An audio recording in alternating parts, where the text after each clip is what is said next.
What's up, guys? How you doing today? This is Captain E3E with another aircraft review. Today you are staring at American Airlines Boeing 777-223 by flight managers.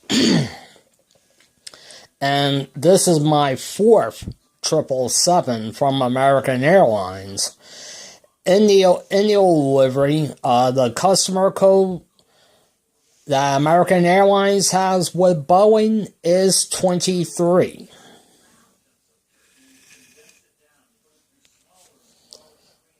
This aircraft was first acquired by American Airlines around in 2003.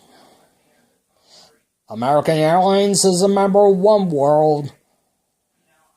I'm going to give you a tour of the aircraft, starting with the stack ports, PO tubes, the cockpit windshield, and windshield wipers.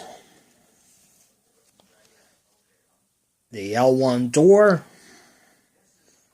the American Airlines delivery, the two General Electric GE90s, come along the wings of the 777-200.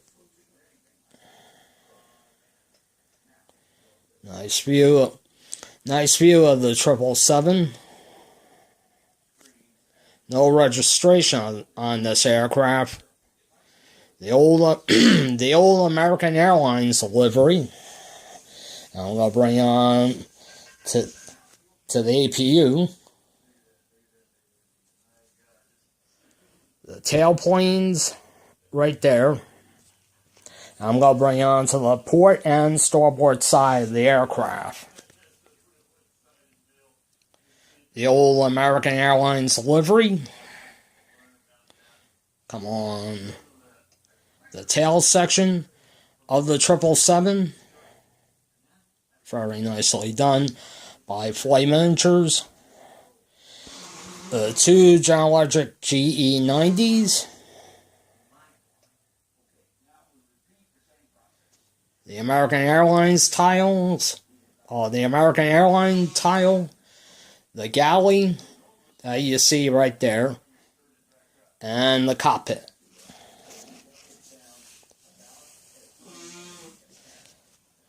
The basic seating for this aircraft was around about 444 passengers, and a 3x6 seating configuration. As used on the flights out of Dallas-Fort Worth and New York John F. Kennedy International Airport and Los Angeles International and Chicago O'Hare. I'll give you a nice view of American Airlines 777-200. Very nice. And see it right there. Alright, guys, that's it for this aircraft review. I would just like to say thank you very much for watching this video. And like always, like, comment, subscribe. Until next time, this is Captain E3E from the Airport Lounge. I'll see you next time.